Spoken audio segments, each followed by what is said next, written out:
As principais questões comportamentais da atualidade. Fobias, vícios, males silenciosos, carências. Analisadas por especialistas renomados. Começa agora, Mentalistas.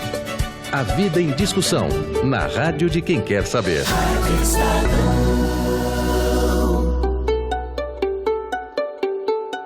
Quase todo mundo já ouviu falar em Parkinson, mas você sabe quais são os principais sintomas? Se você respondeu tremedeira nas mãos, a resposta está mais errada do que certa. Distúrbios do sono, tristeza, depressão e até a incapacidade de sentir cheiros podem fazer parte da lista de indícios da doença e que podem começar a aparecer já a partir dos 50 anos de idade. A boa notícia é que dá para melhorar a qualidade de vida dos pacientes e também de quem cuida deles. Acompanhe a partir de agora aqui no Mentalistas. Mentalistas. Descrita em 1817 pelo médico inglês James Parkinson, o Parkinson é a segunda doença neurológica mais frequente, ficando atrás do mal de Alzheimer. Nós trouxemos aqui para o Mentalistas dessa semana esse tema que é tão importante, já que abril é o mês do Parkinson no mundo inteiro. Nós convidamos a psicóloga Clara Nakagawa, da Associação Brasil Parkinson, que também é gerontóloga. Como vai, Clara? Tudo bem? Tudo bem, obrigada pelo convite. E também recebo aqui no estúdio a doutora Xian Xin-Feng, vice-coordenadora do Departamento de Transtornos do Movimento da Academia Brasileira de Neurologia. Como vai, doutora Xian? Tudo bem? Muito bem, obrigada por esse convite, é um prazer estar aqui hoje. Vamos começar logo do início mesmo, falar um pouquinho mais das origens do Parkinson, doutora Xian. Como é que ele se manifesta? Conta um pouquinho mais para o nosso ouvinte. Isso é muito bom, porque as pessoas têm uma ideia errônea de que o Parkinson é a doença do tremor e não é bem assim. Hoje nós sabemos que a doença de Parkinson, ela tem multifacetas. Nós temos uma fase que é predrômica, ou significa antes de ele procurar o médico, ele manifesta alguns sintomas, alguns sinais que podem fazer com que o paciente passe desapercebido, mas são importantes pontuar. Então, é o distúrbio do sono. Pacientes que dormem e gritam, esperneiam, às vezes o sinal de tristeza, depressão, às vezes a constipação que aparece antes do paciente procurar o médico e um sintoma que as pessoas pouco dão importância, que é chamado de hiposmia. O que é hiposmia? É a diminuição da capacidade de sentir cheiros. E isto, hoje, nós já sabemos que acaba passando desapercebido, mas acontece às vezes 10 anos antes da manifestação típica, em que o paciente vem ao médico porque ele sente que um membro, seja o direito ou esquerdo, não importa, começa a falhar para fazer atividades. Então ele fala, eu estou lento, eu estou desastrado, a minha mão já não é mais igual como antes e a minha letra começa a ficar pequena, eu tenho dificuldades para fazer atividades de vida diária. Mas o mais importante, não esquecer que nem todos os pacientes que têm Parkinson têm a fórmula tremulante. Eles podem ter desequilíbrio ou podem ter distúrbio da marcha, ou às vezes eles podem ter o que é típico, que é a bradicinesia. Em termos médicos, lentificação dos movimentos. Então ele vai ficando ele perde um pouco da agilidade que ele tinha antes. Exatamente, ele vai ficando lento. Uhum.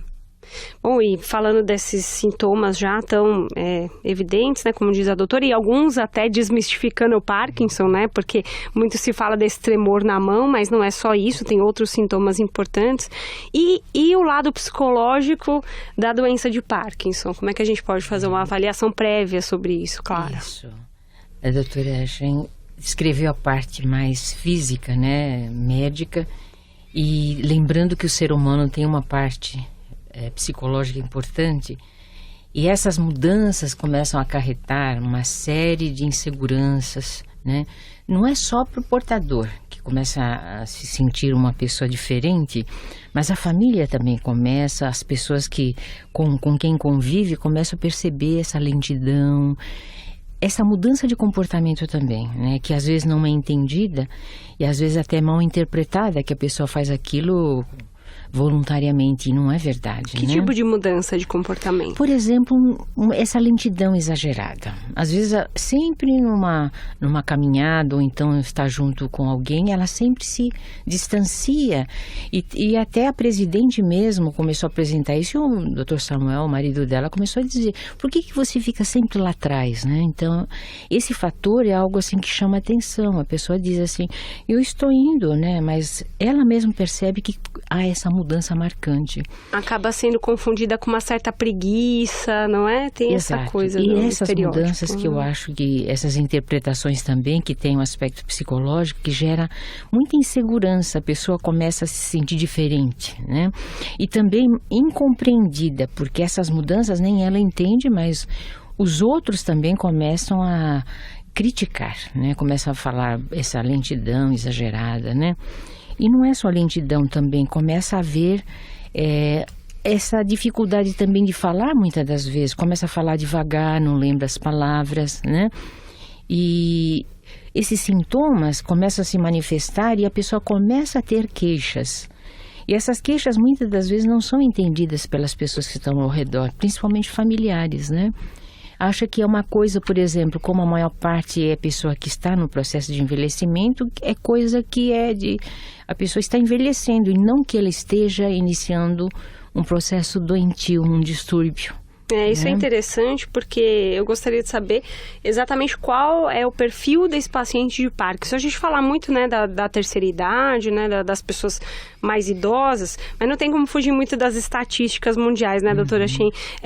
Qual que é a predominância, mas também queria falar do outro lado, os casos raros, né, faixa etária e tudo mais. Qual seria o perfil desse paciente? Perfeito. É uma pergunta muito importante que nós vamos acabar falando sobre fatores genéticos, que as pessoas têm muita dúvida.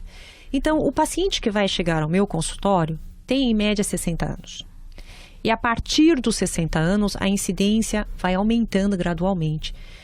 Então, só falando sobre a doença, que você disse que é a segunda doença neurológica, eu quero pontuar em pacientes acima de 60 anos. Porque senão vai ser, não é com certeza a doença mais prevalente, né? Então, na faixa etária acima de 60 anos, a primeira doença degenerativa neurológica é o Alzheimer, e segundo é o Parkinson. Então, você faça as contas, se a partir de 60 anos nós temos uma incidência que vai aumentando gradual, sendo que com 80 anos nós teremos 5%, é uma casuística extremamente importante a ser tomada em conta. Mas então, a maioria dos pacientes tem 60 anos, isso não significa que você não possa ter uma incidência um pouco menor, em idades menores. Então, o paciente pode começar com 50 anos. Agora, essa é a dúvida. Quando o paciente tem abaixo de 40 anos, então isso não é Parkinson, porque nós estamos falando em ter uma população de mais idade? Não. Existe doença de Parkinson e nós chamamos isso de precoce ou juvenil. Existem Parkinson juvenil. E aí nós temos que descartar doenças secundárias que também podem dar sintomas tipo Parkinson. A exemplo de algumas drogas que é dado. E não esqueça então que às vezes o paciente tem uma tontura, vai procurar um médico, ele dá uma medicação que nós chamamos de bloqueador de canal de cálcio, o paciente vai tomando e ele tem um sintoma que nós chamamos de parkinsonismo. Não é Parkinson, então é parkinsonismo, ou seja, ele tem às vezes tremor, aquela lentificação, todo aquele sintoma parece Parkinson, mas ele é causado por uso de uma droga. Após algum tempo de suspensão, esse paciente volta ao normal, então nós podemos dizer que de fato aquela droga X causou o sintoma. Mas então agora vamos voltar ao assunto das doenças um pouco mais raras. Então, 40 anos, é Parkinson? É Parkinson pela definição, porque ele tem o tremor, tem a rigidez. Ele se encaixa no diagnóstico, no diagnóstico, ele tem distúrbio de marcha. Então, aquela tríade que nós temos, aquele paciente encurvado, que fala lento, anda lento, ele tem Parkinson. Só que apenas 10% de pacientes que têm Parkinson têm uma causa genética. Então, eu quero deixar os ouvintes extremamente tranquilos que o fato do seu pai ou da sua mãe, do seu avô, da sua avó ter doença de Parkinson não é sinal de que você vai ter Parkinson. Seria apenas 10% dos casos. E 10% dos casos genéticos, a frequência disso é em pacientes quanto mais precoce for o surgimento da doença. Então, se você tem 30 anos, a chance de você ter um Parkinson de origem genética é maior. Mas não esqueça que o fato de ser genético não significa que ele é transmissível ou ele vai se expressar na sua família.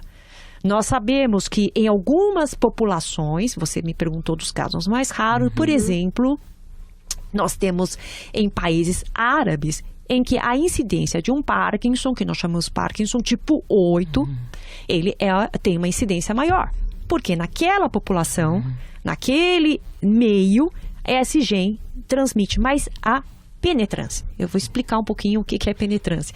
O fato de você ter essa doença não significa que ela tem 100% de expressão. Então, a penetrância dela não é de 100%. Então, mesmo que você tenha um familiar, você tem parentes que tenham uma doença de Parkinson, não esqueça que apesar de você poder ser portador desse gene, a penetrância não é de 100%. Bom, a gente vai fazer um intervalo, mas antes do intervalo, queria deixar 2 perguntas no ar, né, do âmbito neurológico e do âmbito psicológico, né? Será que os fatores estressantes do dia a dia, essa correria, né, o trânsito, a poluição atmosférica, as inúmeras tarefas, né, que o indivíduo precisa realizar, os papéis sociais, muitas vezes, que são cobrados dos homens e das mulheres, podem contribuir para desencadear o Parkinson e mais, esses fatores estressantes podem agravar ainda mais o quadro psicológico do paciente e dos cuidadores, né, dos familiares. Então, vou deixar essa pergunta no ar. No próximo bloco a gente volta com mentalistas falando sobre o Parkinson e a gente volta daqui a pouquinho. Já voltamos com Mentalistas. A vida em discussão na rádio de quem quer saber.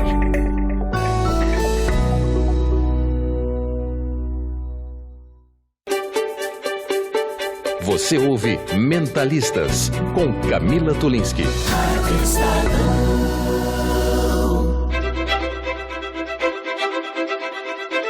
De volta aqui com o nosso Mentalistas, essa semana falando sobre o Parkinson, recebendo aqui no estúdio da Rádio Estadão a doutora Xian Xin-Fen, vice-coordenadora do Departamento de Transtornos do Movimento da Academia Brasileira de Neurologia, e também a psicóloga Clara Nakagawa, da Associação Brasil Parkinson, também gerontóloga. Falamos a respeito da influência desses fatores estressantes no mundo moderno, né? Quer dizer, celulares, tablets, multitarefas, você trabalha, estuda, cuida da casa, ainda tem nos grandes centros urbanos a questão do trânsito, né, da poluição sonora, poluição do ar. Esses fatores podem de alguma maneira contribuir para o agravamento do quadro no âmbito psicológico, Clara? Qual que é a avaliação que você faz? Olha, Camila, meio ambiente, né, estresse, são fatores que são adicionados, né? A pessoa precisa estar predisposta, porque senão só o fator psicológico, só o fator ambiental, ele não é o suficiente. Ele pode ser coadjuvante, pode ser elementos que... Os fatores de risco também. Se a pessoa já tem hipertensão, por exemplo, já tem um diabetes em desenvolvimento, né? Todos esses fatores, e aí esses adicionais, podem levar a desencadear o Parkinson futuramente. Né? A pessoa pode sofrer um pequeno derrame, por exemplo, maltratado às vezes, e ela pode desenvolver futuramente, se já tinha uma tendência, vai aparecer o Parkinson sim. Mas somente o fator estressante não é possível. Eu acho assim que é muito difícil. Se a gente tirasse uma fotografia do cérebro, né? Que aqui no rádio a gente infelizmente não tem o recurso da imagem, mas doutora Xin, se a gente fizesse uma radiografia do cérebro e esses fatores estressantes externos influenciassem diretamente, né, nas imagens cerebrais, teria conexão com o Parkinson também? Quer dizer, qual que é a avaliação orgânica que se faz, né? Dessa questão do meio externo, né? Influenciando no paciente. Queria pegar o gancho da Clara, que falou muito bem sobre os fatores ambientais, mas eu queria colocar num modo já mais orgânico, ok? Bem, muitos pacientes me perguntam, mas como eu peguei Parkinson? A palavra que eles usam em pegar, né? Pegar, eu acho muito Parkinson, interessante isso. Na verdade, o paciente, ele vai desenvolver dependendo das suas condições físicas.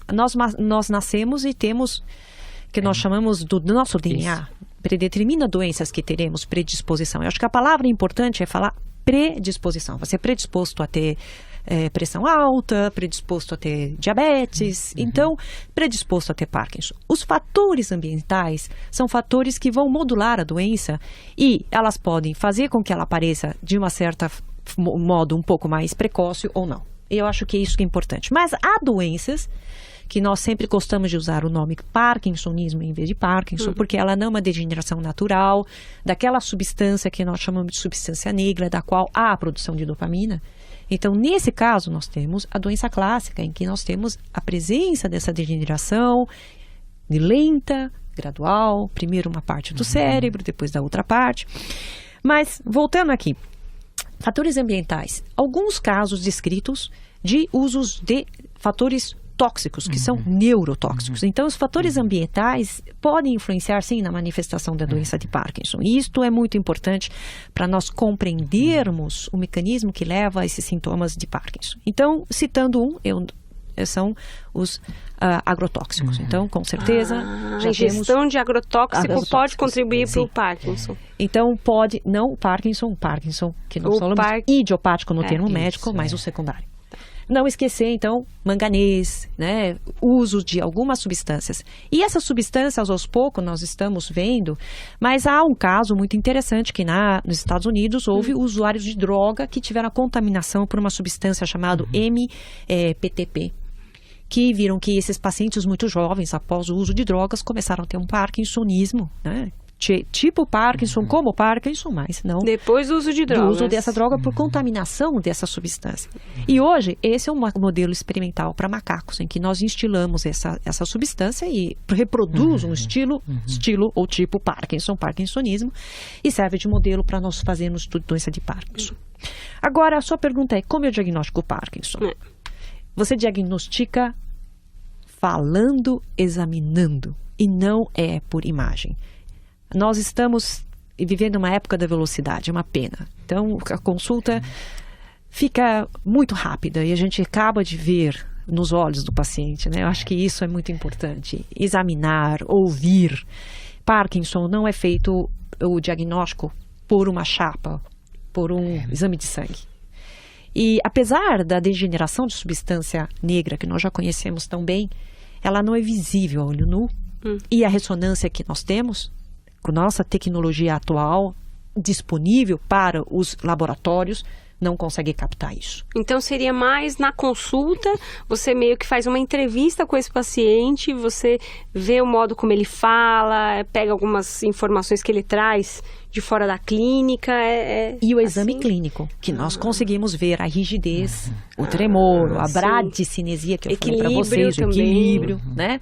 Nós conseguimos ver se ele engasga, como é que está a voz. Então, todo esse compêndio, né, faz com que nós falamos para o paciente que, de fato, eles têm a doença de Parkinson. Não esqueça que, na idade avançada, o paciente pode ter um Parkinson Plus, que nós chamamos de outras doenças que comportam como Parkinson, que inicialmente parecem Parkinson, mas não são Parkinson. A exemplo disso, eu quero citar a atrofia de múltiplo sistema, que muitas vezes é confundida como doença de Parkinson. Enquanto a gente estava conversando e aí trazendo o perfil, né, que seria o mais comum do paciente com Parkinson, então, em média 60 anos ou mais, né, na maioria dos casos, e eu fiquei pensando que até pouco tempo atrás, né, uns 20 anos, talvez nem tanto, uma pessoa com 60 anos já estava aposentada quase que há bastante tempo. Só que hoje a força de trabalho, com a longevidade, né, o ganho de saúde e qualidade de vida, as pessoas estão trabalhando com até 75 anos, ou até mesmo 80 anos, a gente tem exemplos disso, né? A pessoa muitas vezes morre trabalhando. Como é que fica essa questão do estigma, né, Clara, do Parkinson e o mercado de trabalho? Quer dizer, essa pessoa ela é excluída do mercado de trabalho já para entrar nessa questão do preconceito, né, com os pacientes de Parkinson, pelo que a experiência que você observa com os pacientes? Sem dúvida, né, Camila, porque os fatores sociais pesam tremendamente na vida do parkinsoniano, né? E o fato dele também ter essas limitações, ele é tido como uma pessoa que não tem eficiência no desempenho das tarefas, né? Porque ele é excessivamente lento e às vezes também ele se sente mal, tem que faltar, então a questão da frequência no trabalho também. E na hora de falar, como ele é lento também, começa a dar problema de comunicação também. Então nós percebemos assim, vai o ano que vem completar 200 anos de um diagnóstico científico da doença de Parkinson. Se nós perguntarmos para a população se conhece Parkinson, as pessoas não conhecem. Um fator que é interessante, alguns dizem assim, é aquele que treme, e quando o tremor nem sempre aparece, né, em alguns quadros. Mas o que a gente quer chamar a atenção, a questão do preconceito, da discriminação. Então, uma pessoa, por exemplo, que tem Parkinson, ela tem um cansaço muito grande devido a esse desgaste físico mesmo. Então, para produzir, ela tem um tempo de produção, mas em seguida vem a estafa. A pessoa fica muito cansada. Então ela tem que parar, tem que descansar, e se isso for durante uma semana toda, começa a haver uma queda de produção, né, o cansaço. E a discriminação, o fator social pesa tremendamente na família também, porque a família às vezes não entende a doença, acha que a pessoa está fazendo corpo mole. Às vezes também, por exemplo, o vizinho que acha que a pessoa está muito devagar, que deveria ser mais esperta. Há uma conversa, assim, às vezes até, que discrimina muito a pessoa, que ela não se esforça quando não tem nada a ver com vontade própria nesse sentido, né? É falta de energia também, falta né? de Às energia, vezes não consegue, exato. né? Então, esses fatores eu acho que pesam muito na vida do parkinsoniano. Se ele quiser manter o trabalho é muito bom, porque eu acho assim, mas não pode exigir dele essa continuidade de eficiência, né? De completar os trabalhos dentro daquilo que é estipulado. Será que ele teria alguma outra habilidade que ele poderia explorar, que não seja... É que o mercado exige sempre essa questão, né, do volume e da agilidade, mas será que talvez não tivesse alguns outros atributos que ele poderia... Porque quando ele começa a ter o quadro mais grave, a área cognitiva está totalmente comprometida? Como é que é? Não há afirmação de que o paciente com a doença ele vai ter uma perca da sua cognição. Tá. É muito comum porque o paciente está envelhecendo, então há vários fatores, né?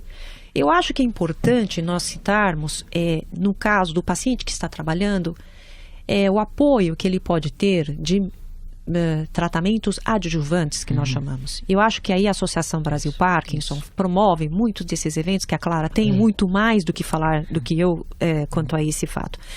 Mas terapia ocupacional, ensinar habilidades ou tentar resgatar certas habilidades que esse paciente tinha e que podem ser estimulados, né? O papel da fisioterapia é extremamente importante. Nós não esqueçamos que o paciente tem distúrbio de equilíbrio, de marcha, podemos adaptar a casa para certas coisas. E uso de pistas. Então, hoje na fisioterapia, a gente usa pistas para que o paciente consiga vencer essa lentidão de movimentos. E não esquecer que o fato do paciente estar lerdo, nós chamamos isso da lentidão mental, chama bradifrenia. Eu gosto de dar alguns nomes, porque infelizmente os médicos usam esse termo, ele vai na consulta e ele não entende o que o médico está falando. Sai com os pontos de interrogação. Exatamente, eu vou educando, né? então vou dando um momento de explanação sobre os termos médicos. Então, a bradifrenia, não é que o paciente, ele não, às vezes é inconfundido como ele está com um quadro demencial, porque ele demora. Então, você pergunta, aí ele demora 5 minutos para te responder. No fundo, é a incapacidade de agilizar o pensamento, não é só a parte motora. Então, eu queria só ressaltar o papel importante da psicóloga, como a Clara está aqui presente, do convívio social. É muito importante que o paciente não perca isso. E o papel da reabilitação, em que o paciente vai, então, para terapia ocupacional, se eu tenho dificuldade de tremor, então vou usar uma caneta mais espessada, ou se eu vou usar o computador, não desprezar a capacidade mental desse paciente, porque nem todos estão demenciados, né? E usar a sabedoria. Acho que a gente está esquecendo que a pessoa vai ficando mais sábia com a idade. E nem sempre é o manual que nós queremos do paciente. Queremos um conselho amigo.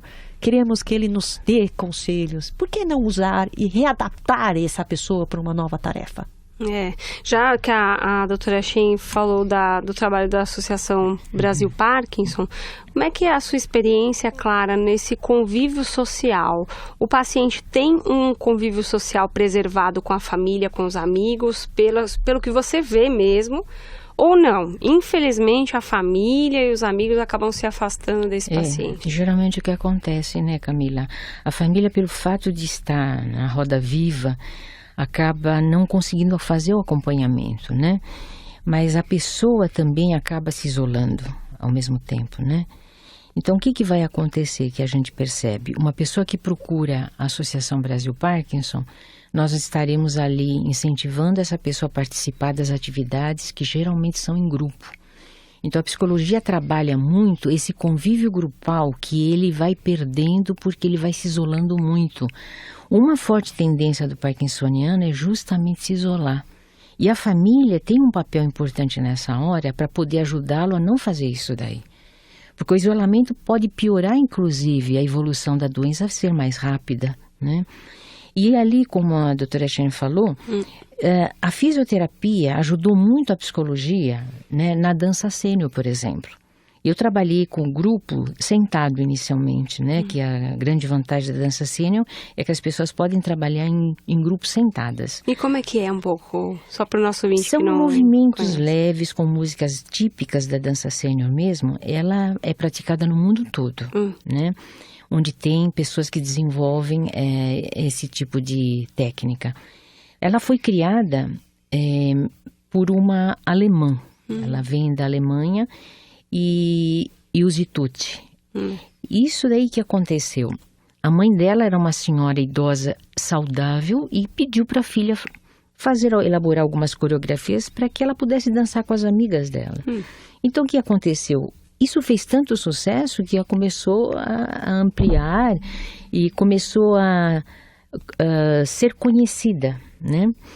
Quem trouxe para o Brasil foi a Christel Weber, que é outra alemã, que quando esteve aqui em Santa Catarina, no Instituto Bethesda, e conheceu lá muitos idosos saudáveis, muito parados, ociosos, ela ensinou as danças e essas danças começaram a fazer muito sucesso no bairro, né, de Piraberaba. Em seguida, essas pessoas que viam começaram a divulgar, então começou a sair do bairro de Piraberaba, Joinville, em Santa Catarina, e começou a ser levado para os outros estados também.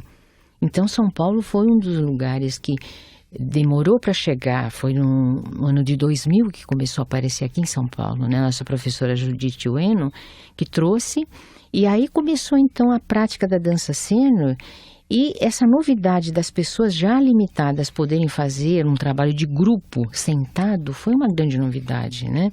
Não só idosos, mas as pessoas que têm limitações mesmo, têm cadeira de roda, elas podem fazer dança sênior. Chama dança sênior? Dança sênior, exato. Agora, na Associação Brasil Parkinson, nós fizemos inicialmente um trabalho com a dança sênior como se fosse lazer. Posteriormente, nós começamos a perceber que começamos a fechar um pouquinho mais, né, o círculo no sentido de não fazer só lazer, mas buscar aqueles movimentos naturais se tornarem exercícios mesmos físicos e cognitivos. Então, eles começaram a praticar, começaram a gostar. E quando foi 2007, a gente determinou que fosse algo mais fechado, ou seja, se tornaria como se fosse uma técnica adjuvante para o trabalho do parkinsoniano. Que legal, né? Isso. A gente falou aqui no programa, uma edição do Mentalista, sobre o poder da música na reabilitação de diversas doenças. Tem a música, né? Ritmicidade. Ritmicidade tem esse poder, exatamente, não é? E eles ficam alegres porque são danças curtinhas, então eles fazem aquilo que a gente chama de educação continuada. Conseguem repetir os exercícios, conseguem cantar, que eu acho que é um exercício de fonoaudiológico também, né? E é interessante porque eles interagem. É impossível você fazer dança sênior sem conversar com o vizinho, sem dar risada, que é uma coisa que é importante. Você rir dos seus erros dentro da dança sênior é uma coisa muito normal de acontecer. Isso é interessante. Eu tive a oportunidade de passar um tempo, eu fiz um estágio numa casa de idosos, né? Um asilo, né? Uma casa de repouso. E eu percebi que eles ficam boa parte do tempo ociosos, né? Eu vi muito, assim, a preocupação com a alimentação, com a higiene, o atendimento por parte das enfermeiras, por parte do fisioterapeuta, mas no tempo ocioso, o lazer desses idosos era assistir televisão, por exemplo. E você vê que numa conversa ali de 5 minutos, o idoso começa a se sentir útil, ter a sua história valorizada. Impressionante, até a postura parece que ele anda, né, assim, curvado, ele começa a conversar, ele já... Exato. Impressionante essa interação social, como é importante, né? Exato. Quando a pessoa dança e erra, ela dá risada do seu próprio erro, ela comenta com o vizinho, né, que está sentado junto. Então, há uma espécie assim de formação de vínculo, inclusive, né? Uma coisa de respeito, faz dentro do limite de cada uma, e o vizinho coopera, porque se ela não consegue levantar muito o braço, não faz mal, dentro do limite de cada um, né? Se ela não consegue bater palma, a outra ajuda também, né? Encher uma bexiga, por exemplo. Isso tudo faz parte da dança cênica. Abrindo o jogo. Meu nome é Maria Aparecida Sacani. Eu tenho 59 anos, descobri que eu estava com Parkinson com 51 para 52 anos. E o diagnóstico foi bem demorado, fiquei um ano e meio mais ou menos indo em neurologistas, né? E ninguém descobriu o que eu tinha. Depois é que foi diagnosticado o Parkinson, né? Mas e até agora eu fiquei bem. Esse ano que eu percebi que eu dei uma boa piorada, né? No começo, quais os primeiros sintomas, os sinais, né, que você começou a notar de diferente no seu corpo, hein? Eu percebi que todo mundo me achava rígida, todo mundo falava assim, você tá com torcicolo, né? Eu não tô com torcicolo, mas você tá andando tão dura, eu mesma não me dava conta de que estava andando dura, né? Dependendo do movimento do meu braço, a minha mão esquerda tremia. Depois, mais pra frente, eu comecei a perceber que eu tinha um pouco de lentidão nos movimentos. Se eu ia cortar alguma coisa, eu demorava. E esse ano você falou que sentiu que deu uma piorada. Por que você acha que deu uma piorada? Porque assim, o meu pé esquerdo entorta bastante. Quando já o remédio já não chega até o próximo horário com a mesma eficácia, eu já percebo que antes da hora do medicamento eu já fico mais lenta. Tem dia que eu não tô bem, tem dia que eu fico mesmo tomando o remédio na hora certa, fazendo tudo, eu percebo que tem dia que é mais difícil do que outros dias. Tem dia que eu tô melhor, tem dia que eu tô um pouquinho pior. É assim. Sempre fui dona de casa, né? Depois que eu me casei com 20 anos, né? Eu sempre cuidei dos meus filhos, da minha casa, do meu marido. Eu nunca tive uma ocupação fora. Minha rotina era essa. Depois que eu descobri que eu tinha Parkinson, passou um tempo, eu comecei a frequentar a BP, aí eu comecei a fazer exercícios físicos, fisioterapia e outras atividades, né, para me ajudar a melhorar da doença. Quando você recebeu o diagnóstico, que você soube, né, de fato que tratava-se ali de Parkinson, o que você sentiu na hora do diagnóstico? Você consegue se recordar disso? Eu não tinha muita noção dos sintomas do Parkinson e até onde ele iria.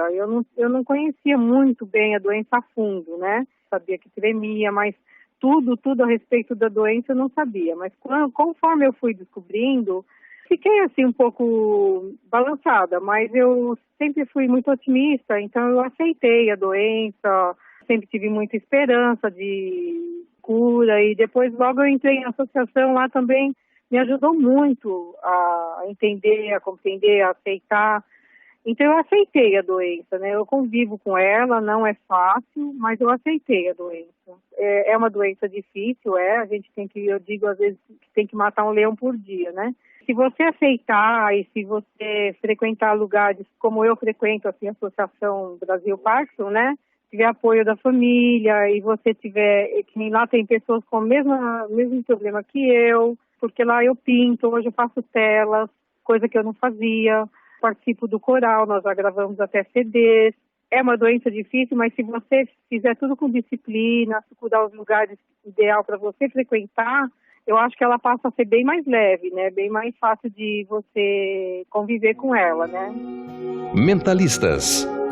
Estou recebendo aqui no Mentalistas a psicóloga Clara Nakagawa, da Associação Brasil Parkinson, e a neurologista doutora Chien Sin-Fen, vice-coordenadora do Departamento de Transtornos do Movimento da Academia Brasileira de Neurologia. Falamos sobre os fatores externos, falamos também sobre essa questão social, mas acho que é importante também ressaltar o outro lado da história, que são os cuidadores, os familiares, essas pessoas envolvidas, né, no cuidar do parkinsoniano. Hoje eu aprendi mais esse termo, né? Paciente que tem Parkinson, quer dizer, como é que eles podem adoecer também? Eu queria que você fizesse, doutora Chien, esse alerta aí. A gente conhece muito a síndrome de burnout, né? Que é quando a pessoa tem um estresse no trabalho e principalmente atacando os profissionais da saúde que têm que se dedicar muito. Queria que você ressaltasse essa questão dos familiares que também podem adoecer, né? De fato, o que eu percebo é que uma vez recebido o diagnóstico, a família fala, e agora? Muitos pacientes têm o diagnóstico numa fase um pouco avançada, na qual ele já está com algumas dificuldades e que requer auxílio de terceiros. Então, esta pessoa, esse paciente, ele vai precisar de um cuidador, e o cuidador é uma pessoa que, na grande maioria das vezes, não tem contato algum sequer. E geralmente a esposa, que tem a mesma idade do paciente, ou o marido.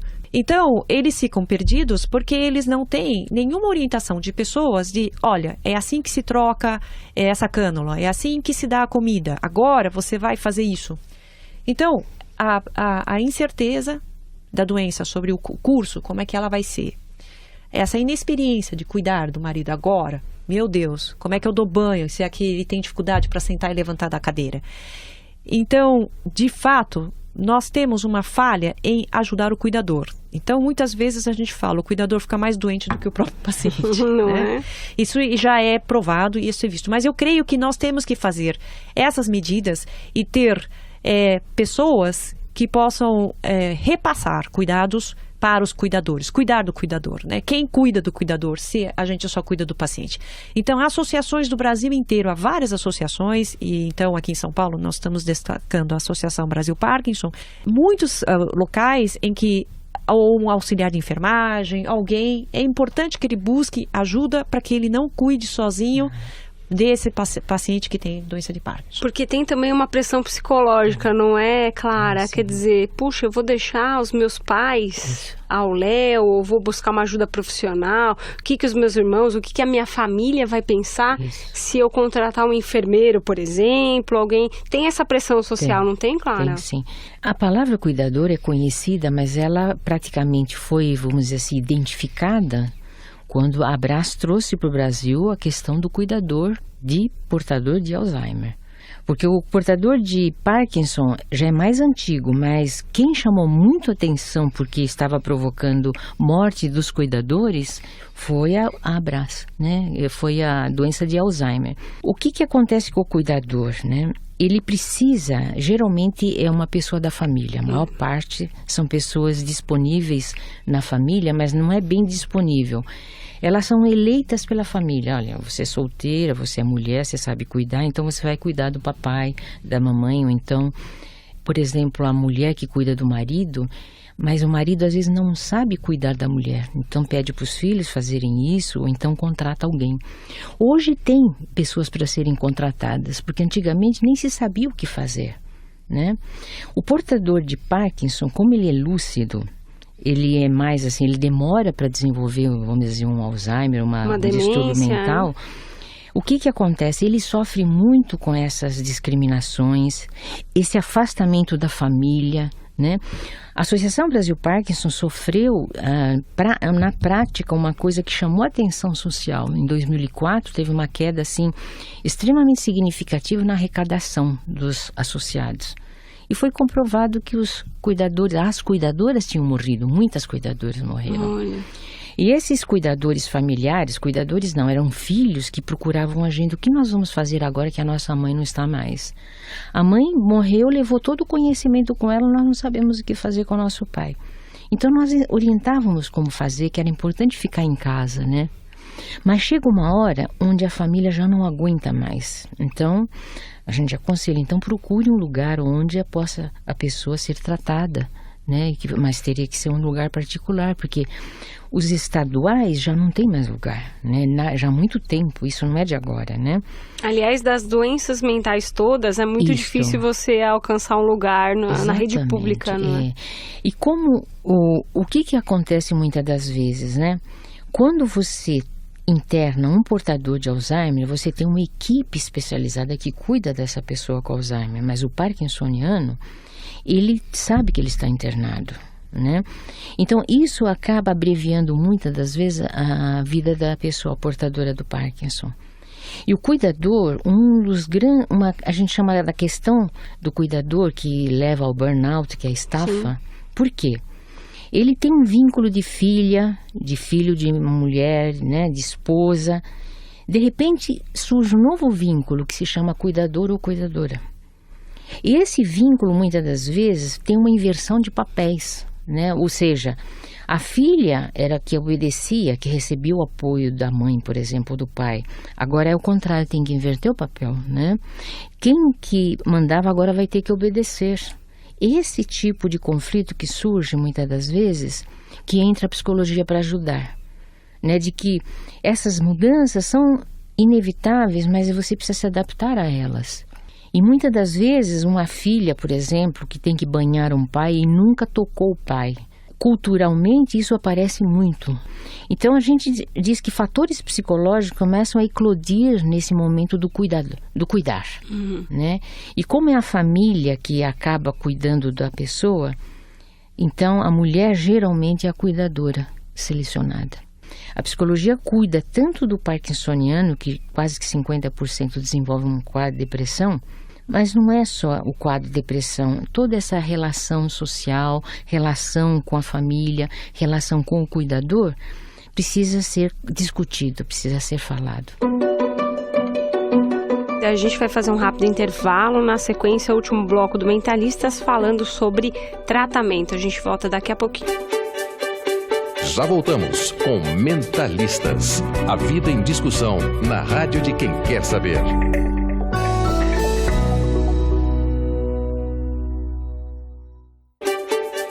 Você ouve Mentalistas.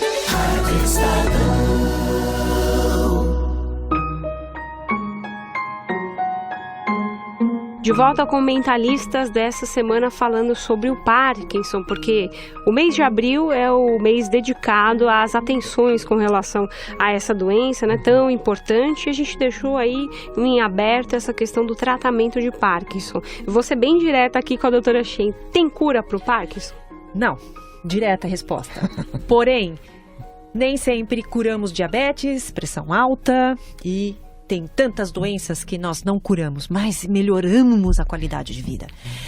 É importante ressaltar que com o avanço da ciência, nós temos muitas medicações que conseguem melhorar os sintomas e aliviar os fardos que o paciente tem. A doença caracteriza-se pela falta de uma substância chamada dopamina. E nós temos várias drogas que podem melhorar a falta de dopamina. Medicações que parecem dopamina, mas não são, estão chamados agonistas. E nós temos similares à dopamina natural do corpo, que são as levodopas. Essas drogas melhoram bastante os sintomas dos pacientes. Não devemos esquecer também os meios físicos ou a reabilitação. Então, nós temos drogas que podem auxiliar em cada sintoma que o paciente apresenta. Muita dúvida tem a respeito da cirurgia. Então, eu quero que eu ia perguntar, se existe cirurgia, doutora, para isso. Estava vindo nos seus olhinhos. Eu já estava conversando com um colega aqui da redação, ele falou que viu na TV um documentário, acho alguma reportagem de televisão, falando a respeito da reabilitação cerebral e que até a tremedeira poderia cessar. O que se tem de mais avançado aí da medicina?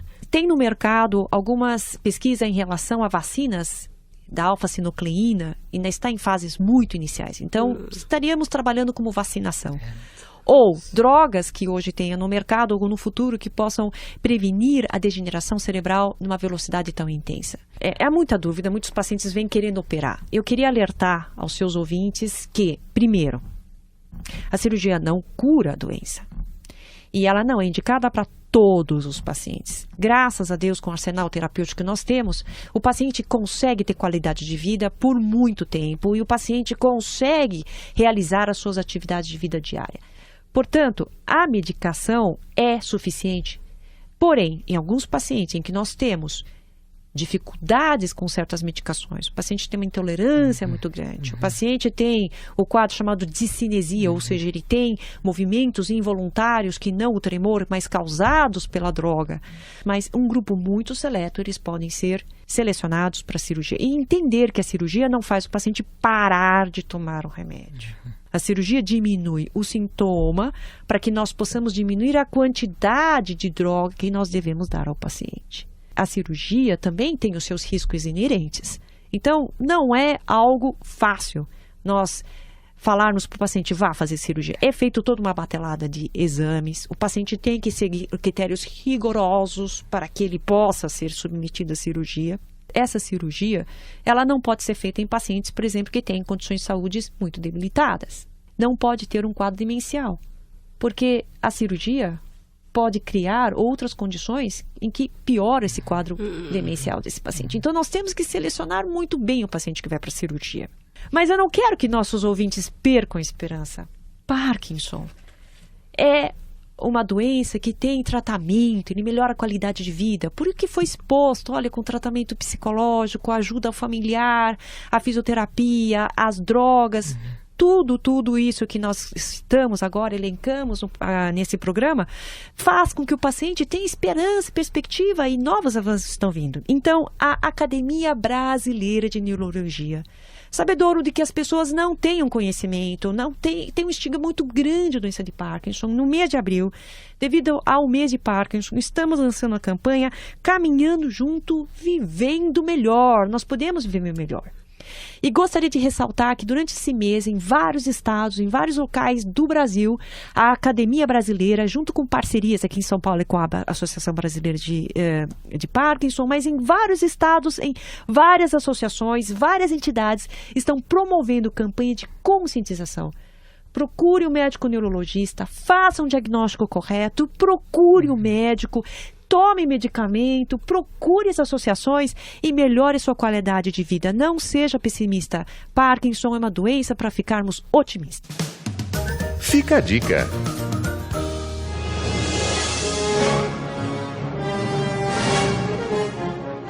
Grande galã dos anos 80 e 90, o ator Michael J. Fox foi a estrela dos filmes da trilogia De Volta para o Futuro e sofre as consequências de seu diagnóstico de mal de Parkinson, que causa degeneração do sistema nervoso.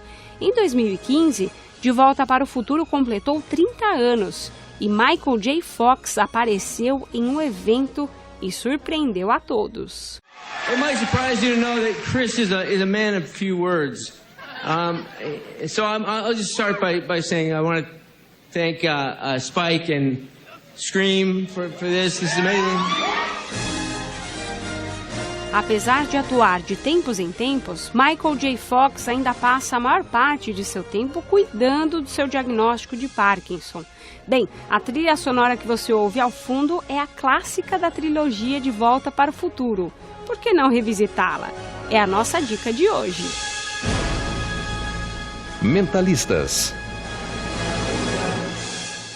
Pode ter, a princípio, Clara, uma negação do diagnóstico. Isso é comum entre os pacientes também? Acontece muito, depende da personalidade dele, né, do portador e da família também, né? Se a pessoa tem dificuldade de aceitar a doença, ela não quer o tratamento, porque ela acha que ela não precisa. E esse é um fator realmente que pode acelerar, inclusive, a própria doença, porque ela não consegue frear. O tratamento visa frear essa evolução rápida, né? O fato da qualidade de vida da pessoa começar a cair, isso piora ainda mais. Muitas das vezes a pessoa continua negando, é muito difícil ela voltar atrás. Ela continua não querendo o tratamento, né? Como que a psicologia pode ajudar na melhoria da qualidade de vida desses pacientes? Olha, a psicologia ajuda não só o portador, né? Eu acho que o portador precisa do seu cuidador e da família. Eu acho que é imprescindível o convívio grupal. Então, os amigos, por exemplo, né? Alguém da família que tem uma certa persuasão ou uma aproximação do portador. Então, sempre a família pode ajudar em fazer essas pessoas se encontrarem para conversar, por exemplo. Essas conversas podem levar, não diretamente, mas de forma indireta, a pessoa a pensar, refletir um pouco melhor e aceitar ajuda. Porque, no fundo, é a questão de aceitar ajuda também. A psicoterapia, né, pode ajudar também nesses casos? Mas muito mais do que a psicoterapia é o convívio grupal nas atividades. São diversos tipos de atividades que podem ser desenvolvidas, né? A gente criou lá na associação comitês de atividades, né? São os chamados grupos operativos. Então, um grupo se direcionava para buscar voluntários, o outro direcionava para fazer visita ou solidariedade, fazer visita para as pessoas que não podiam frequentar. O outro fazia uma espécie de colaborar com a associação para melhorar o estacionamento, por exemplo. A organização do estacionamento foi feita por um parkinsoniano, um engenheiro. Que legal, hein? E também trazer mais voluntários, né? Eu acho que isso daí tudo faz com que as pessoas, enquanto elas estão atuantes, parece que o Parkinson se acalma. Então elas parece que vivem melhor. E quando elas param, é interessante como parece que tem uma recaída, pioram. Tratamento, a gente visa muito mais o convívio grupal, não tanto a psicoterapia individual. O grupal ajuda muito. Esse grupal, só para a gente entender, é como se fosse uma roda de conversa. Isso, e os pacientes falam entre eles também? Entre eles, pode ser o grupo de... Em hospitais, por exemplo, isso funciona muito bem. Na associação também funcionam muito bem. Nós criamos os grupos de psicoterapia breve com a família e o portador. Então, tinha o cuidador da família e o portador. Tinha a duração de 3 meses, né? Então, foi muito interessante porque 45 minutos... 2 grupos, o do cuidador, o do parkinsoniano, só que tem que ter multiplicador junto. Então são pessoas que já foram trabalhadas no grupo de não é psicoterapia, é grupo de apoio ao cuidador, que foi o primeiro trabalho que a gente criou lá na associação. Essas pessoas já tinham uma certa formação dentro do grupo de apoio, então elas iam ajudar o cuidador, que era o multiplicador, e o parkinsoniano, que era o multiplicador, a ajudar esses grupos durante 45 minutos semanalmente, um mês. Depois juntávamos os 2 grupos. E é interessante, porque o pessoal não acreditava. O que vai acontecer? A família, né, o cuidador junto com o parkinsoniano. E aí foi muito interessante a experiência, porque de lá surgiram as conversas que nunca foram aprovadas dentro de casa, né? Então é essa que a gente acha que é a terapia, porque a família se educa também para poder falar as coisas, falar com as outras pessoas, né? Porque os filhos, muitas das vezes, o pai está doente, eles não querem se aproximar, eles querem lembrar do pai enquanto está bem. E isso daí não é bom, porque a pessoa que está portadora, ela quer ter contato com a família, que é normal, os idosos querem isso, né? É claro. Bom, infelizmente nosso tempo está esgotando, né? Um assunto super útil, né, para a sociedade em geral. Eu gostaria que você fizesse um convite, então, Clara, para o nosso ouvinte que não conhece a Associação Brasil Parkinson, né, que tem familiares, enfim, por curiosidade mesmo, ou sentiu vontade de colaborar de alguma forma, como é que ela entra em contato com a associação? Olha, a pessoa pode entrar em contato para conhecer, né, os dias que ela poderia fazer uma visita e sempre avisar o dia que vai para ela receber um pouco mais de atenção. Se ela quiser ir junto com um grupo, às vezes numa instituição, organiza-se uma visita, né? Então, por exemplo, tem um grupo que faz ginástica. Então, esse grupo de ginástica poderia fazer uma visita um dia na Associação Brasil Parkinson. Então, ligaria o 2578-8177.